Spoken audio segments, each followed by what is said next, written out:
ભરૂચ જિલ્લામાં ભારેથી અતિભારે વરસાદની આગાહીને પગલે તંત્ર દ્વારા રેડ એલર્ટ જાહેર કરવામાં આવ્યું। દરમિયાન પડેલા ભારે વરસાદને કારણે ભરૂચ નગરપાલિકા વિસ્તારના અનેક વિસ્તારોમાં પાણી ભરાવાની સ્થિતિ સર્જાઈ હતી, જેના કારણે મુખ્ય માર્ગો પર નુકસાન પણ થયું।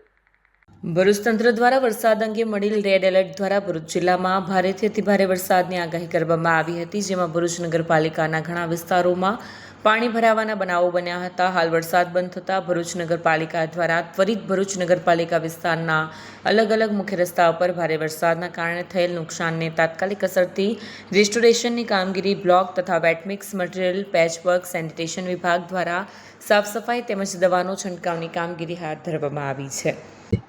નમસ્કાર।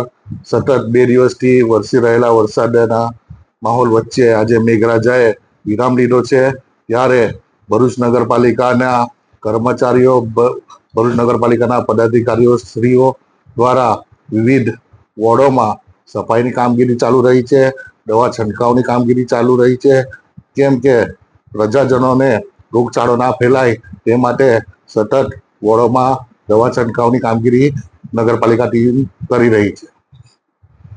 વિડીયો જર્નાલિસ્ટ વિરેન્દ્ર પાટીલ સાથે સડે ટીવી ન્યૂઝ ભરૂચ।